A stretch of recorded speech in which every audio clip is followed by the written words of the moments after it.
নিম্নমানের সামগ্রী দিয়ে রাস্তা তৈরির অভিযোগে কংগ্রেসের তরফ থেকে মেয়রকে স্মারকলিপি প্রদান।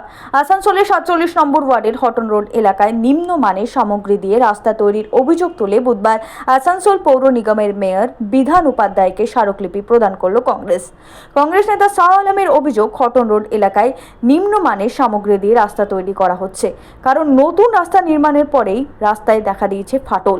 তিনি জানান, এই বিষয়ে মেয়র বিধান উপাধ্যায়কে তাদের তরফ থেকে স্মারকলিপি প্রদান করা হয়েছে। তিনি জানান, যদি পৌর নিগমের পক্ষ থেকে সঠিক ব্যবস্থা না নেওয়া হয় তাহলে তারা বৃহত্তর আন্দোলনের পথে হাঁটবেন। कंप्लेन लेटर हम लोग देने के लिए आए थे, जो वार्ड नंबर 47 और वार्ड नंबर 46, खास करके वार्ड नंबर 47 में अभी रिसेंटली ईद से कबल 5-6 दिन पहले रोड ढलाई हुआ। आप अभी जाकर अगर देखेंगे तो लगेगा वो रोड कम से कम 10 साल पुराना है। अभी आप देखेंगे कि पूरा बालू उसमें से निकल रहा है, यानी कि सीमेंट का मात्रा जो शेड्यूल है, जो कॉरपोरेशन का जो शेड्यूल होता है, उस शेड्यूल के मुताबिक काम नहीं हुआ है। ये हम लोगों का चैलेंज है। आज इसी को लेकर हम लोग, और हाटन रोड का जो पीच रोड बना है वो भी आप देखेंगे कि उसका भी अवस्था बहुत ख़राब है।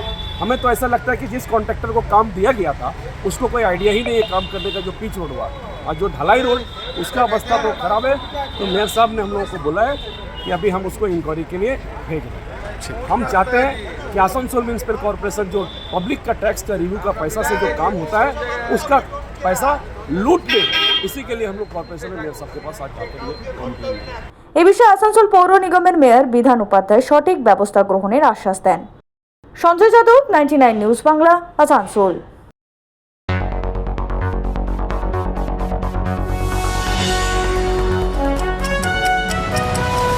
আপনারা দেখছেন 99 নিউজ বাংলা। বদলাবো আমরা।